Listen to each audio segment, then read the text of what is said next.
Hello, everybody. Welcome to the entertainment channel. And today I am bringing to you guys my review of, of Dragon Ball Super Chapter 53, Sagambo's Galactic Bandit Brigade. Now, this is the chapter that, of course, continues the Galactic Patrol Prisoner Saga that's been going on for a few months now. Now, look, I thought this story arc was going to be done by now, but no, it's still going. And by the way this chapter ended, it seems like it's still going. So, okay, with that being said, let's get into this. But before we do that, let me remind you that if you like my content, please consider subscribing. Please consider hitting that like button and sharing this video. And if you are subscribed, please double check because I keep hearing stuff about people being unsubscribed from their channels and they don't even know how. So if you are subscribed, please double check. So with that being said, let's get into this. Okay, so the chapter starts off and we're on Kami's lookout. Now we've got Krillin, Bulma, Hercule, Piccolo, Dende, and Mr. Popo on the lookout, and they've captured the three prisoners that we've seen earlier in the arc. And Krillin is over here, and he's basically, um, he's basically being, he's I guess he's been given the recap of, what just happened. And he's they're asking like, okay, where are Gohan and Tenshinhan? Gohan again. They went with the same excuse of, um, he's in a conference, so yeah, he'll be here when he's done. Now this is the second time they've used that excuse, and I'm still not a fan of it. And to me, it's just Gohan's never been a guy who's someone who puts like a conference over the safety of the earth. He's always been a guy whom, even though he cares more about his job and taking care of his family, whenever he hears that the earth is going to be in danger, he'll be there. That's who he is. And now to let us know that he's gonna show up after he's done with the conference. No, come on. And the reason they give for Ten Shinhan is that he doesn't have a phone. I mean, I know this should be stupid, but to me, this just feels like Dragon Ball humor. So, and Bulma's even asking, like, come on, who doesn't have a phone these days? Come on. And to me, something else that's kind of funny is that Krillin even asked, "Wait, should we call Yamcha?" And everybody just dismisses it as if he never even said it. Like, yeah, the whole Yamcha being useless shtick is still going on. So Jocko arrives and he's wondering like, okay, where is everyone? Because um, I'm only seeing Krillin, and Bulma says that, well, I mean, everybody else was busy and Krillin basically wasn't. So she takes a jab at Krillin. Yay. Anyway, so Jocko shows up and he has Dende's brother, or I think that's his brother. Yeah, so he has his brother with him, and of course Dende is happy to see him, and of course Jocko makes the statement that yeah, Dende, Eska, and Piccolo are pretty much the last remaining Namekians left on in the universe. Which to me, and here's the thing, I just want to say this: why is it that Namek always gets the short end of the stick?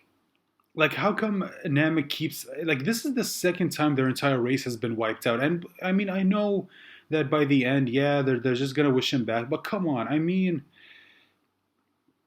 like, can't we see like a different race that's facing genocide? I mean, come on. But anyway, moving on. So anyway, we move on, and the three prisoners, they're basically like trying to shit talk, Piccolo and the others. They're saying like, yeah, Moro and the others are going to be here soon, and you guys aren't going to stand a chance. Classic villain stuff we've already seen. Um, anyway, after all that's done, and he basically tells them that yeah, but one last warning that telling them that Moro's on his way, or at least he's sending people. Here, but we know from an earlier chapter that yes, Moro is going to be on his way, so he can, devour the planet because that's what he does. So anyway, and we get to a page, or at least the bottom half of the page. We've got an outside shot that's starting to slowly zoom in on the ship, and now we've got a close-up shot of the ship, and then in the next page, we cut to another close-up shot of the page. Now, this to me, I feel like was completely unnecessary. You could have just you didn't need to include that because literally the next panel the interior of the ship, and I feel like that you could have just shown that. You didn't need to give us another outside close up of the ship. Just something that I noticed. Thought I'd pointed out. Anyway, we cut to we're inside the ship and we see these three. We've got the short guy, the panda bear, and the one that looks like Hit. If you've been keeping up with the manga as I have, you already know who these three are. Anyway, they're basically talking about Earth, and there's not really much to go over here. They're basically talking about Earth, and they're basically saying the usual stuff that we've seen other alien species in other shows. Whenever they get to Earth, they always talk about, oh, how it's a primitive planet and how it's old and how it hasn't caught up with the technology of the universe. Blah blah blah. We've already seen all this stuff. And yeah. Anyway, so apparently from something else we got from this is that the panda guy wants to eat. The guy that looks like he doesn't care, and the midget is just pissed off for some reason. Anyway, so we cut to anyway. We before we cut back to Earth, they say that we're gonna make like a short pit stop at another planet, before we head over to Earth, because the big guy's hungry. That's why. Anyway, Jocko then gets a message from, I'm guessing, the Galactic Patrol, saying that we scouted a ship that's heading your way, and they tell him about the three people who are on the ship, and they say that one of them, his name is OG-731, and Jocko, like, he's shocked, and Krillin asks him, well, who is he? And he says he's pretty damn strong. And we're about to find out why in a little bit. Anyway, Krillin again reassures Jocko, saying that don't worry, we have Piccolo and Gohan, and he says, "Oh yeah, you guys will be fine," and then he tries to fuck off. And as usual, Bulma does what she usually does, and she forces him pretty much to stay here. Although again, why I just again, it's Bulma. We all know how she is by now.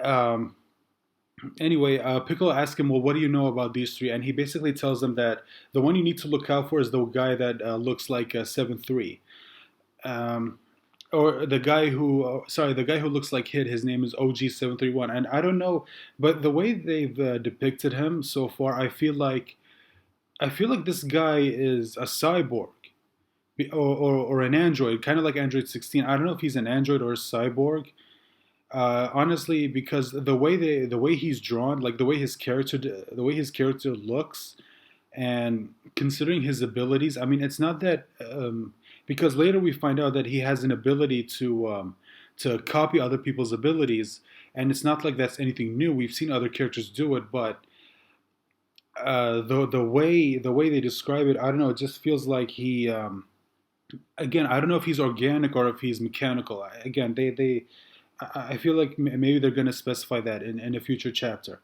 So anyway, we cut to the planet that those three stopped on, and they're basically killing everyone. And the midget and the panda guy are basically just gorging themselves on food, and 7-3 is basically killing everyone. And they're fighting a race of alien. Now this to me is pretty damn good because um, we get introduced to a new race in the Dragon Ball universe. And to me, Jesus, and to me, sorry, it's just this page. It shows us like them throwing their they're kind of like porcupines. They basically throw their spikes at their enemies. Anyway, he picks up one of them, grabs him by the neck, and uses him as like a meat shield. And the way he looks after that is just it's brutal. And this isn't the first time we've seen like Toyotaro be really brutal with his drawings.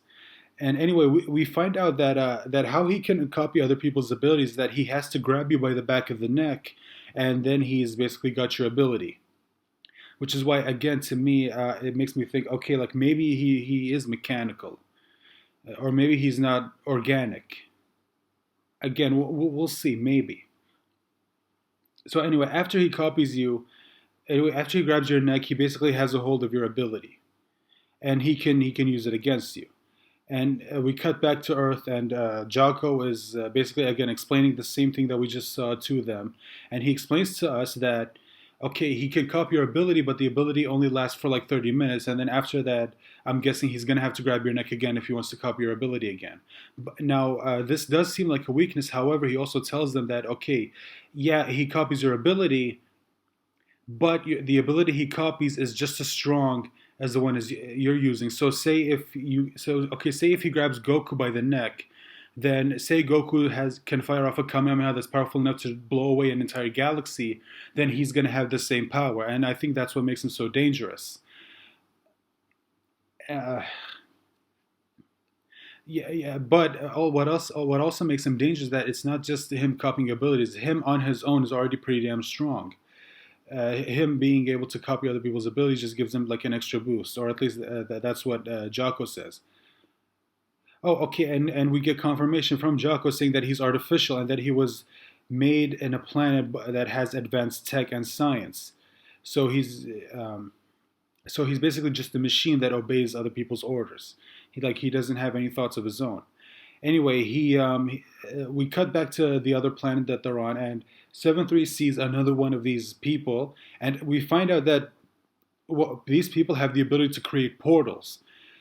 And he catches the guy who's using the portal, and anyway, we're told that if he didn't do this, then they would have had at least 10 days before they got here. And Krillin said, "Okay, well, I better use this 10 days to train." And he even asked Piccolo, like, "Do you need to train?" He says, "No, like I'm always training. I'm always getting better." Which is, yeah, we've seen that. We've seen examples of that before.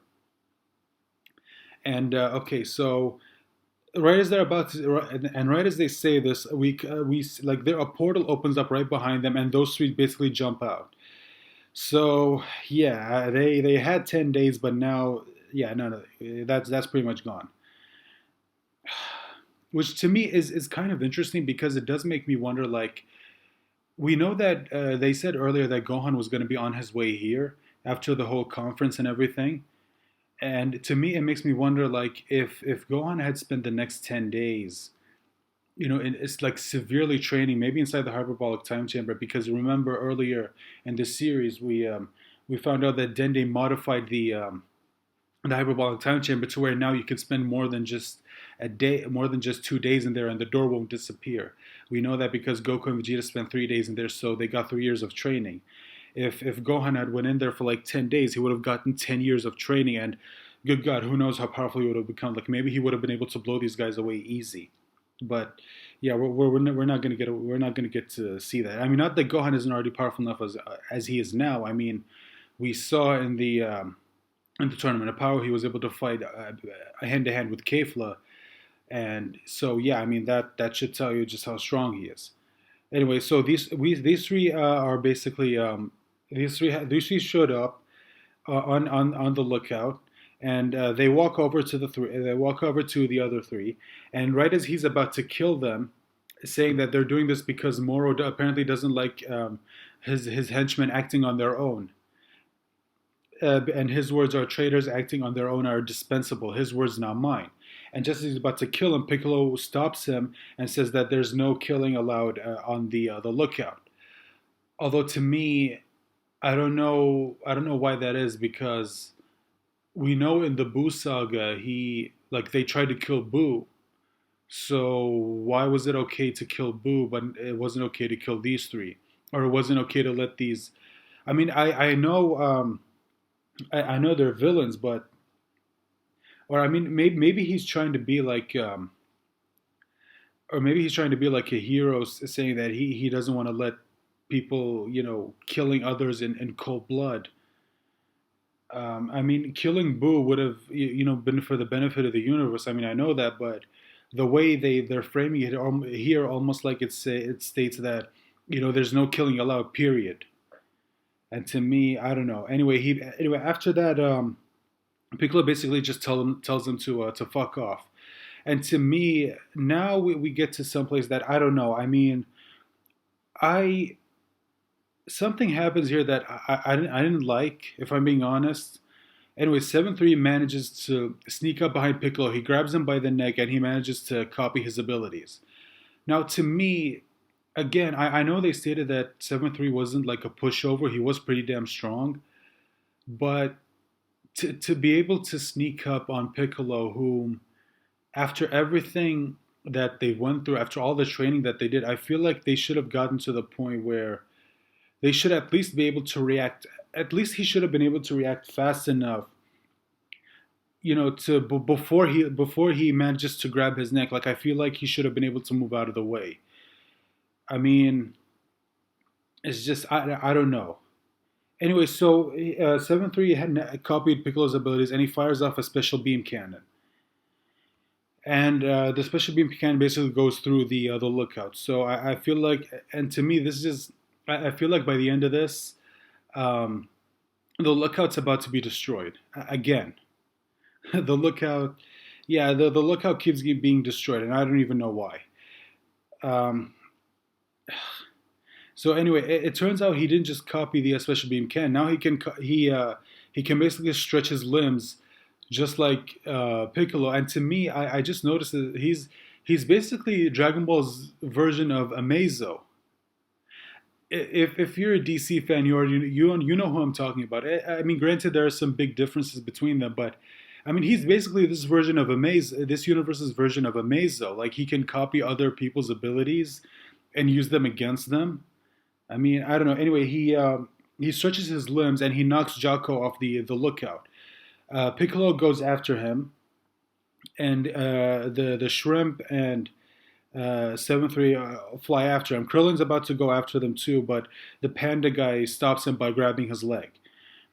Anyway, we see Piccolo going after him, but Jocko reveals that he can fly, but he says, "Yeah, but only for a little bit." So I'm guessing because of the boots that he's wearing. Um, yeah, and here we get confirmation saying that Jocko states that the moves he copies from you are just as strong as yours. And he says that for like the next 30 minutes it'll be as if you're fighting yourself. And by the way, it's not just moves. When it comes to how you punch and how you kick, it's all the same. So anyway, now Piccolo and 7-3 start fighting. They both extend their limbs at each other, and anyway, Piccolo tries to swing him down, but that doesn't work. And they both, the fight goes on. Anyway, Jocko tries to support him, but the midget stops him, and he tries to he now Jocko and the midget, who his name is Macarini, I think. Yeah, I think that's his name. It's supposed to be a pun on macaroni, but anyway. So moving on, the fight continues between Piccolo and 7-3, and so far it seems even, but not really. And then we get another statement that says, apparently this guy has infinite stamina. So apparently, so yeah, this guy is apparently a lot like androids Cyborg 17 and 18, to where they have an infinite supply of stamina, to where they can never get exhausted. And Piccolo is we get a funny moment where Piccolo's pissed off that Jocko didn't tell him this sooner. Anyway, we cut back to the lookout, and we got Krillin fighting the panda guy, and the panda guy does this move to where he basically turns himself into like a cannonball, and he flies through the lookout, and he knocks Krillin with him. And Bulma and the others get on a ship and they follow them. So we cut back down to Earth, and we see Piccolo and 7-3, and they're engaged in a beam struggle, which looks a lot like the beam struggle between Gohan and Cell at the end of the Cell game saga, or the Cell Games arc. And yeah, seriously, I mean, here the way it's drawn on the panel, it looks almost exactly alike. And Piccolo, he's losing this. And anyway, he Jocko tries to tell him, look, just hold out for 30 minutes and then it'll be gone. Um, but anyway, Piccolo's now worried that he thinks he might not last long. And yeah, 7-3 is starting to take over. And just as we yeah, he wins the beam struggle. And Jocko thinks that well, Piccolo might have died, but then we find out that Gohan got here just in time and he moved Piccolo out of the way. Anyway, Piccolo, of course, thanks him for the save, and Gohan apologizes for being late. Piccolo says that, look, I'm not going to give you look, I'm not gonna I'm not gonna bore you with the details, but he basically says like, look, don't let that guy grab you by the back of your neck, otherwise he'll copy your powers. And he says that, look, right now you're the strongest on Earth. And Gohan makes a comment saying that, oh, so my dad and Vegeta must not be on Earth. Which to me, I know some people, I'm guessing mostly in the power scaling community, are going to be kind of confused because they'll think, well, wait, what about 17? What about Golden Frieza? Golden Frieza, you can discount him because technically he's not on Earth. And 17, yeah, I guess you could sort of. I guess there's a discussion there as to who's stronger. Is it 17 or Gohan? Anyway, Gohan looks like he's getting ready for the fight. But before we see any of that, and look, I'm gonna be pissed if the next time we get back to Earth and they're already in the late stages of the fight and we didn't get to see any of it. That seriously would piss me off because that was something that pissed me off that in the Tournament of Power, in the at least the manga version of the Tournament of Power, that we started to see a fight between Gohan and Kefla, but then the next time we got back to it, they were basically at the end of the fight, like both of them were exhausted and they both ringed each other out. To me, that pissed me off, and I genuinely hope it's not the same here. So we cut back to the planet that Goku and Mirrors were on, and we're inside the hyperbolic time chamber, or at least Mirrors' version of the hyperbolic time chamber. And to me, I don't know how I feel about this because Goku's basically getting his ass kicked by Mirrors. Like Goku, he looks like severely damaged, and Mirrors doesn't even have a scratch on him. So seriously, I don't know how strong this Mirrors guy is. And now they're so Goku's on the ground and he's wondering if maybe the first time he went into Ultra Instinct was just a fluke. And Mirrors guesses that the first time it happened, like it was during a crisis. And Goku says, yeah, I mean it was a matter of life and death. And now he says, okay, if you want to achieve this quick, then we're going to need to replicate those conditions. And Goku says, "Okay, well, you better come at me like you're about to kill me." And I don't know. I mean, the way he looks like, the way Goku is right now, I don't know. I feel like Miros might actually kill him. Oof. We better get a good explanation as to how Miros is so fucking strong. So we cut to Planet Yarda, and this is the last page of the chapter. So barely any Goku and Vegeta in this chapter, which to me I'm not against, because one of my biggest problems with Dragon Ball Super is that most of the screen time was dedicated to Goku and Vegeta, and barely any of it went to the other characters. So the fact that this chapter focuses mostly on the people and the characters back on Earth, I'm not against. Like seriously, Goku and Vegeta each only had like one page dedicated to them this entire chapter. Okay, so we cut to planet Yardra, and Vegeta's on like some on a needle, like balancing himself on a needle. Basically, if you've seen Naruto training for Sage Mode, then you should already have a picture of it in your head. Um, and Vegeta asks like, okay, how much longer is this gonna take? Um, and the guy training him basically says that your spirit is less stabilized than Goku was. He says if you want to, if before we move on, you have to achieve balance in both body and mind. And he makes a statement saying that Goku was up here for like 150 days. And now, to me, I just want to comment on this because I know there were spoilers that came out and says that, you know, that says, okay, well, it's going to take him like 150 days. And this chapter just proves, okay, well, not necessarily. I mean, they just stated that Goku was up here for 150 days. Doesn't necessarily mean that, Vegeta's going to be up here for this long. And Vegeta basically states that he's starting to regret ever coming here. And that's basically it. That's the end of the chapter. So, what are my thoughts? I mean, for me, it's a pretty good chapter. Again, it's a pretty good chapter. I liked it. I mean, I thought it was well paced. Like they didn't spend too long on certain things, but they also weren't moving too quickly. If I were to make some comments, it would be again in the next chapter, or maybe not necessarily in the next chapter, but in the coming chapters. I just hope, like again, I genuinely hope we actually get to see the fight between Gohan because I want to see like how strong is Gohan now, and again, because I was already disappointed once. I don't want it to happen again. And when it comes to, like I said, when we cut to the beam struggle between Piccolo and 7-3, um, again, the way it was drawn, it actually feels like it's almost panel by panel the Gohan versus Cell beam clash. Like, I don't know. I mean, maybe not exactly, but the way it's drawn, it actually feels, especially this one panel where you get like an overhead shot, or I guess it's called an establishing shot that basically shows where these two are, and it shows the beam struggle. Um, so yeah. Anyway, that's gonna be it. That's gonna be it. That was chapter 53 of the Dragon Ball Super manga. Let me know what you guys thought of it in the comment section down below. And again, if you like this video, please consider hitting that like button. Please share this video. And I genuinely hope you join me in my next chapter review. Thank you. Goodbye.